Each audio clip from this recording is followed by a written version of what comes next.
This is a Marketing for Learning podcast, the only podcast in the world that's guaranteed to increase your knowledge, skills, and capabilities when it comes to marketing for learning. Plus, there's a gratuitous amount of pineapples. You're welcome.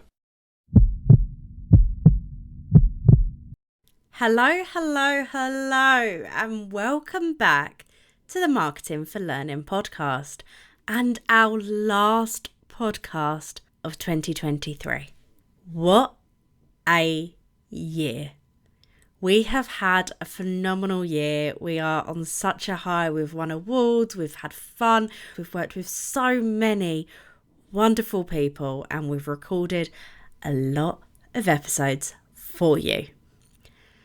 So I thought I'd do something a little bit different.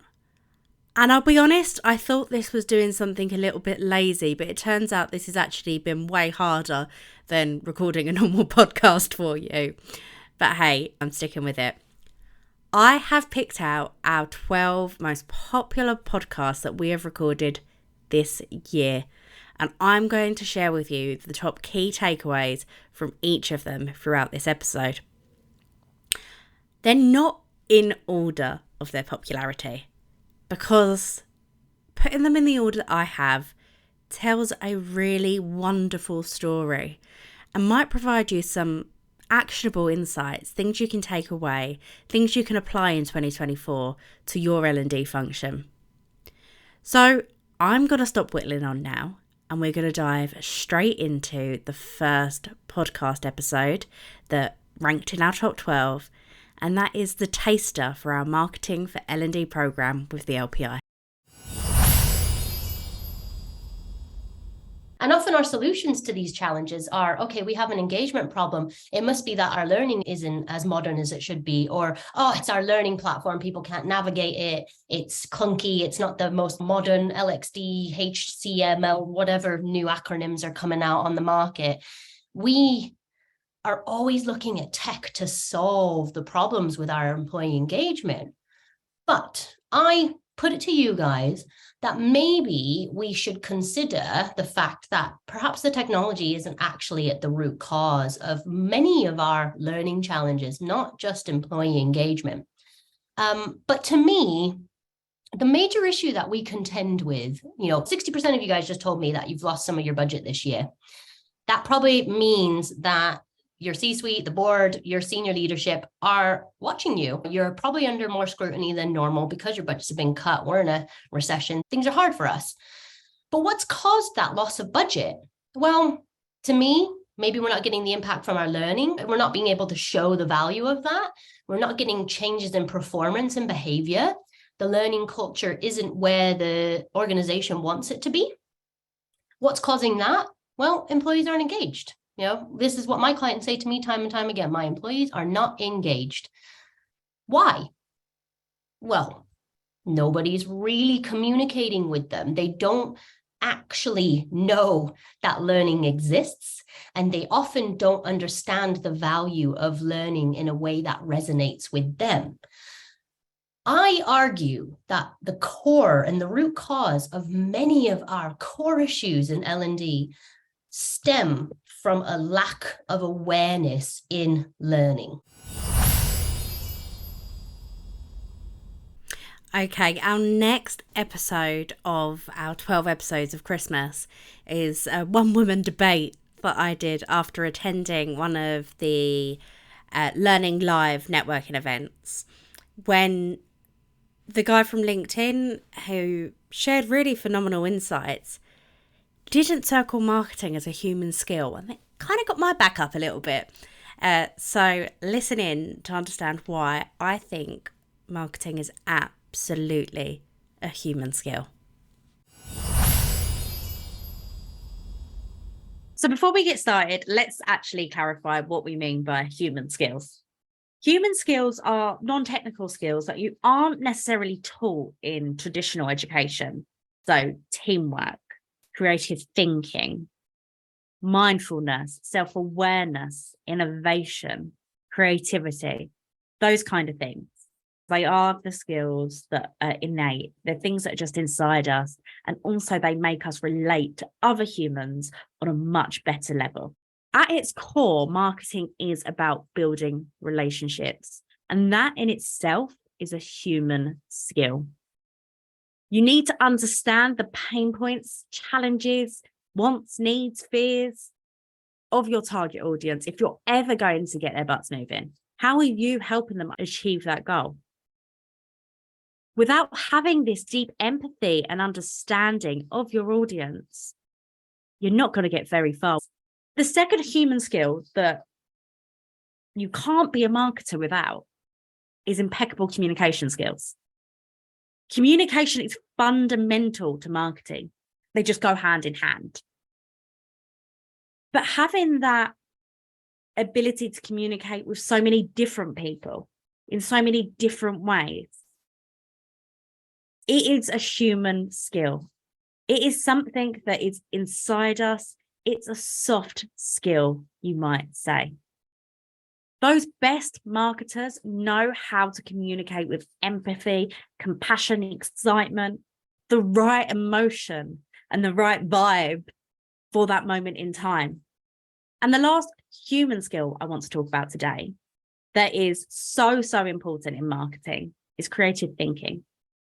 Creativity is the backbone of the marketing industry. But it's not just about coming out with really catchy adverts or witty slogans or anything like that. It's also about creative thinking, coming at problems from a different angle, thinking outside of the box, trying to find new solutions to age-old problems. Those kind of innovative ideas don't just come from nowhere. They come from the mind of someone who's truly got a creative mindset and thinks creatively. I know every L&D'er I've ever met has these skills already, but it's time they were unlocked. If you want to make marketing for learning work in your organization, think about the human skills you already have and how you can apply them in everything you do, particularly when you're marketing your learning interventions. Okay, next up is a podcast I recorded a few months ago off the back of attending How Now's L&D Disrupt? I can never say that. Live event in London. And it's all about the importance of people and our target audiences as L&D'ers that are finally embracing marketing for learning. Okay, takeaway number one is really simple. People. Everything we do in L&D comes back to people. And I think sometimes we forget that. We forget that we should have our target audience at the heart of everything we do. We are pulled from pillar to post. We've got the C-suite arts in for one thing, managers in the business arts in for another. And at the bottom of it all is our people saying, hey, can somebody look at me?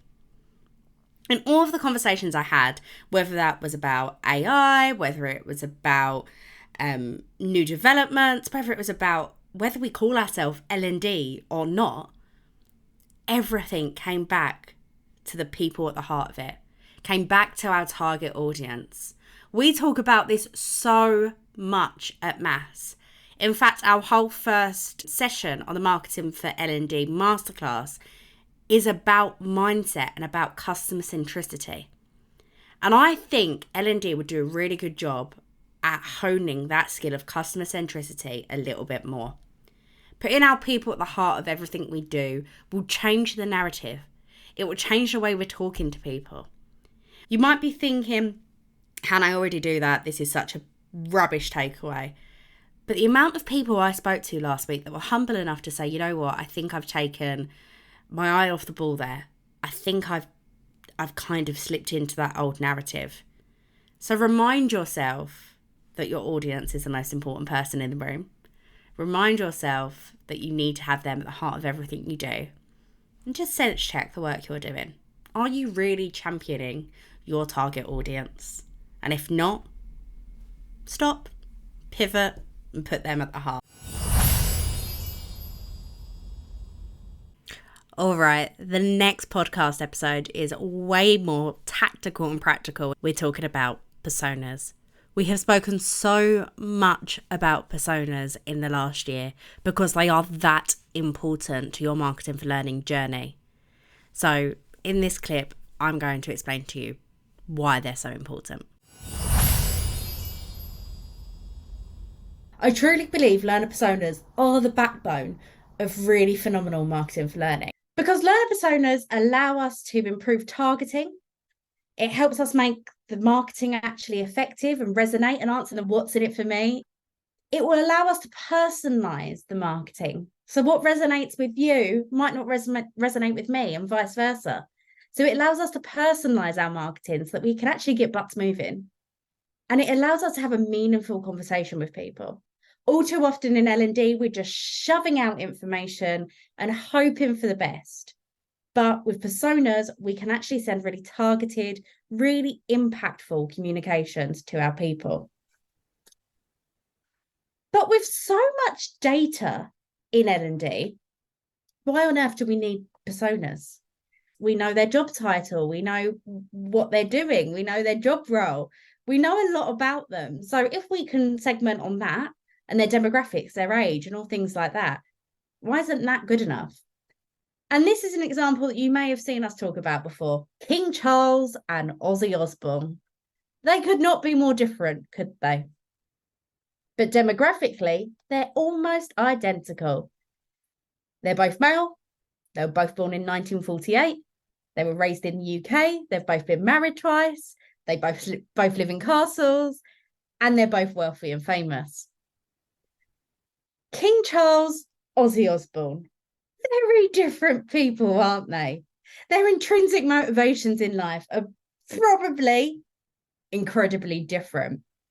And that's a case in point about why we don't just target on demographics. Because if we do, we'll end up sending both of these people the same message, and it's not really going to resonate that well with either of them. All right, we talk a lot about branding here at MAAS, and some people are like, oh, but I don't have a brand, because they don't have a logo or a colour scheme or anything like that. But you do have a learning brand, and you should have a learning brand promise. Check out this clip to understand why. Things first, what is a brand promise?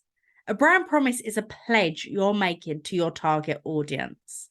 So to your consumers, your customers, your clients, for you guys, your learners, for want of a better word. What are you promising them that you are going to deliver to them? You are setting an expectation on yourself with your brand promise. What kind of experience can your people expect to be experiencing when they're interacting with you? What can they expect from you? What standard are you going to hold yourself to? That is what your brand promise is.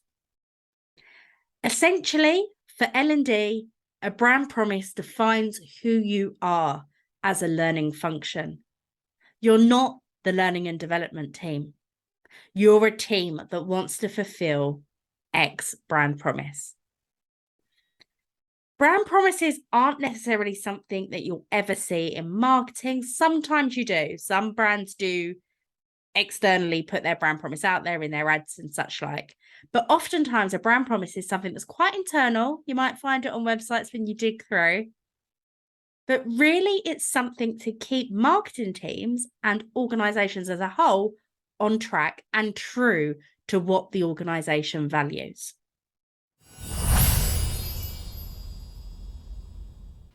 And to go alongside your L&D brand promise, you need an L&D positioning statement. And the next episode in our 12 episodes of Christmas is going to help you do just that. You can probably see now that creating a positioning statement takes a fair bit of work, I will admit. But getting it right really unifies exactly what the purpose is behind your team. And it will influence absolutely everything you do in your L&D team, I promise. A positioning statement really holds us accountable.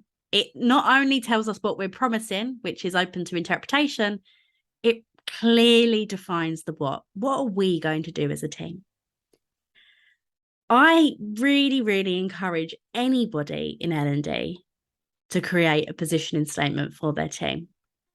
You are offering a service to your people that they might be able to find elsewhere.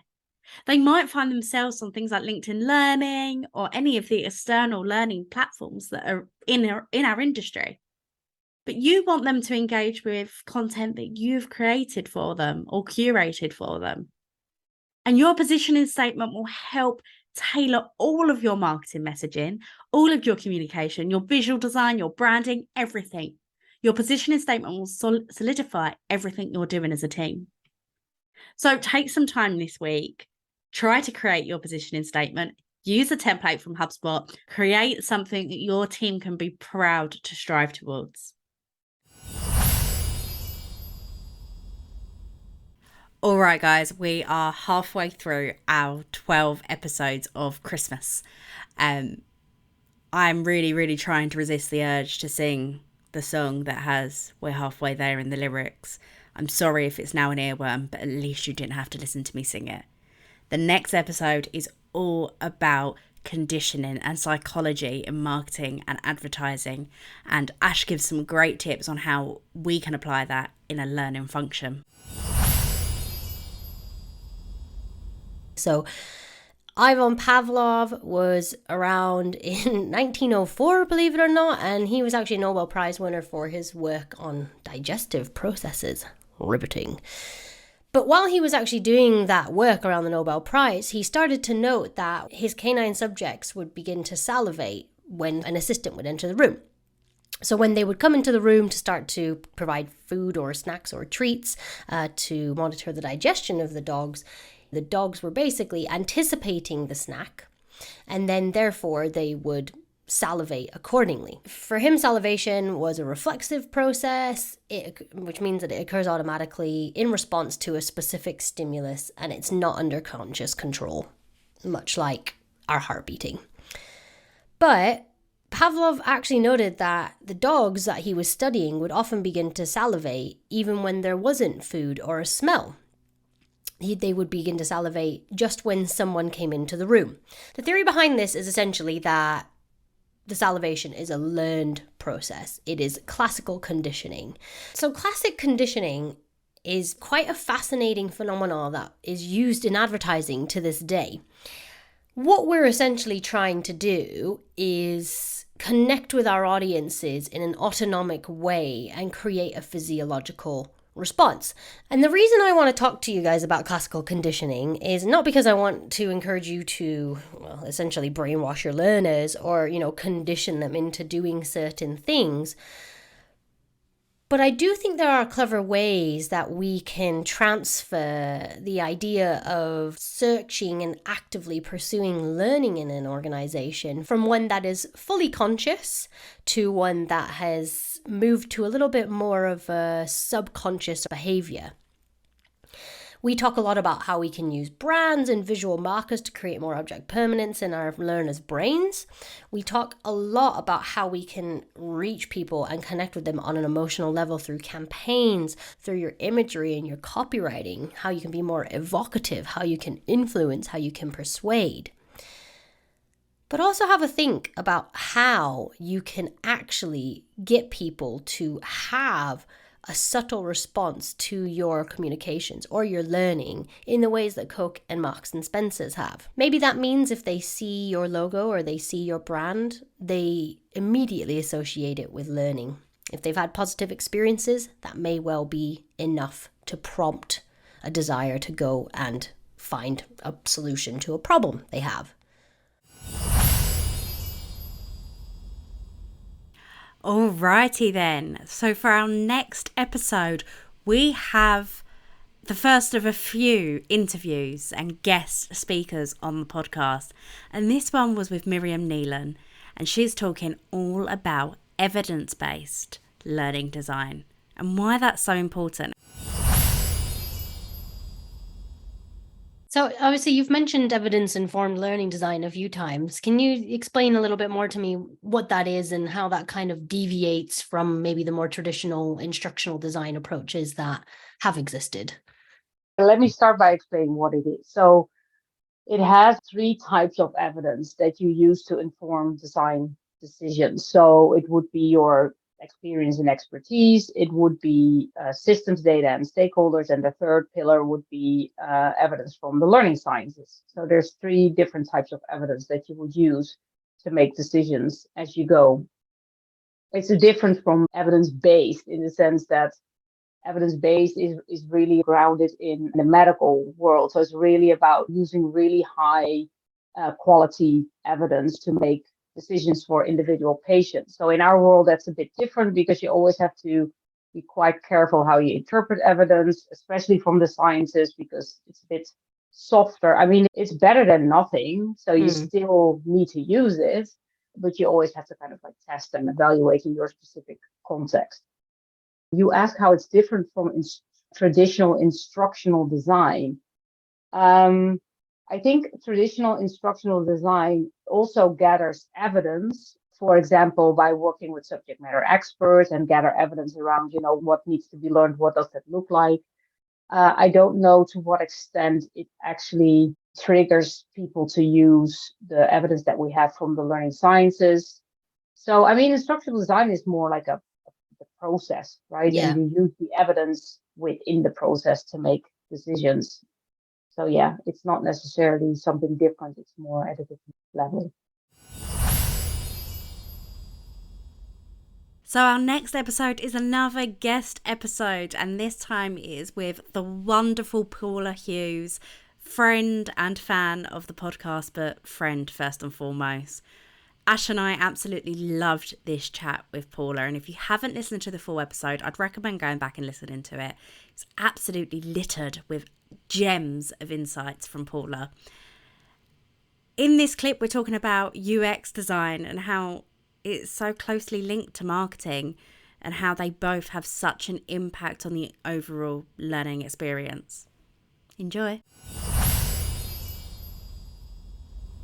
What UX design really is and how it plays a part in both learning and marketing. Yeah, so it is literally just putting the user at the heart of everything that you're doing, making sure that what you're asking them to do at certain points or how you're nudging them towards things actually makes sense to them from their point of view, especially in a workplace L&D capacity. Sometimes you feel as if you're designing stuff for everybody but the person that's on the receiving end of it. So stepping into UX design recently has enabled me to just say the things that I've always wanted to say, which is, yeah, it makes sense to you, but will it make sense to them? Will they care? That sort of thing. Yeah. And just like you say, Ash, mapping stuff out, like making sure that you know what all your trigger points are, like where you're driving people to, where they're coming from, what noise is round about it, making sure that they're focusing on the right things at the right time. And then acknowledging that there's a happy path and an unhappy path. And then when they drop into an unhappy path in a process or a journey, how do we get them back on track? So it's just, yeah, it's a lot of thinking and exploring human behaviour is what I would say, which is probably the most interesting part of it, because the humans are your biggest variable and they never do what you expect them to do. So yeah, Amen. You've just got to prepare for it and embrace it, because that's what makes us human and interesting. Yeah, I couldn't agree more. I think for me, UX design is all about that championing the end user, the target audience. So in our case, most of our listeners' case, we'll be thinking about our learners.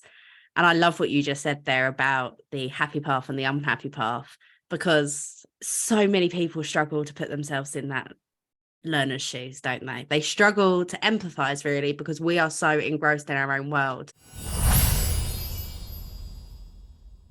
Okay, if you've listened to all of the podcasts we've released this year, it's not going to be a surprise to you at all that this one took the top spot. This is Ash's interview with Nick Shakleton-Jones. They had a phenomenal chat about all things from storytelling to human behaviours and so much more. And in this clip, Nick highlights one of the biggest flaws with L&D teams. And I'm sure it's something you can all relate to. I was thinking about this morning. I was thinking, it's just learning and development has just been so chronically bereft of any kind of marketing that it's a miracle that we're still kind of in employment. And I was thinking, well, how would I explain that? And I thought, well, imagine that you and I, Ashley, we create a new product, and it's the Dingle Goober 3000, let's say, for the sake of argument. And this does nothing for any of the customers. And we know this because we haven't bothered to talk to any of them. We've done no market research. We've done no audience analysis. We've developed no personas. We're just going to create the Dingle Goober 3000 because it's easy for us and we want to turn a profit, right? And then we create this thing and then we push it out to people. How do we do that? Is it a multi-channel marketing strategy? No, we send them an email. We say, hit them with an email, says, click here. Here's a link to the Dingle Goober 3000. And because we haven't actually built a relationship with most of the people on that email list, it just looks like spam. There's a kind of a few curious people, maybe 15% of that massive list, who actually think, oh, what the heck is that? I'll click on that link, and they click on it. And you might think they're seamlessly moved into an e-commerce platform. No, they encounter some grotesque system that looks like it's from the year 2000. And they're forced to watch a dreadful video featuring you and I talking about how important this product is to us. And then they're able to sign up and register for it. And that you might leave you wondering, well, what is the Dingle Goober 3000? Oh, it's a PowerPoint presentation with a quiz at the end. It's like, how could that, in what world could that kind of work as a product? If you actually adopted like a product management kind of mindset, which incorporates, marketing as part of how you manage a product, it's just bizarre. This is kind of like the worst way to actually develop and market and improve a product. But the only reason we do it is, of course, because that's kind of school. Nobody, it's not considered in that way. Nobody, your teachers never marketed anything to you. It was just kind of sit down, shut up, here's the curriculum. And so we sort of do that. And that's fine if all you want to do is compliance. But a lot of people in L&D want to do more than compliance. They don't just want to do compliance training, whereas click on this and complete the damn module because, we can tell you what to do. Well, okay. I mean, it's a living, right? But that's not what we aspire to. The next clip is from our first ever live podcast recording. It was such a nerve-wracking event, but it was brilliant. And we had two phenomenal guests, Ed and Serena, on the pod, and we were talking all about the employee value proposition and where L&D stands in that. So this clip gives you a really brief overview of all the good stuff we spoke about in that live session. What can L&D actually do to positively contribute to a good EVP or an impactful EVP? So I have my views based on the academy and my role. And the biggest thing I'll say is its connection to your business strategy. If I can prove why I exist and how it impacts the wider organization and how you at an individual level, your development and your contribution and your career contributes to ultimately a company being successful, that's my biggest contribution to the EVP. I find it very strange when, I hate that phrase, we ought to be connected to the business more. I mean, what the hell are you building for if you're not connected to your business? And if you are connected to the business, then you'll understand why the business has this brand. You'll understand how the business shows value to its shareholders, to its board, and then how what you're doing connects to that. But how connected were we to the entire part of the people strategy, the brand strategy, and the organization business strategy in order to know those answers so that when people hit us, we know what we'll do that will take our learning strategy forward. So that would be for me the biggest connector. Yeah, I've worked in L&D for 27 years, and we always seem to be in an existential crisis trying to justify our existence. So it's nice to see people being more proactive.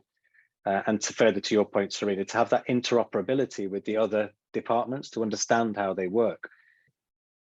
On a more philosophical point of view, in terms of how L&D can kind of add value in employer branding, there's two quotes that I really like. One was in The Economist saying lifelong learning is an economic imperative.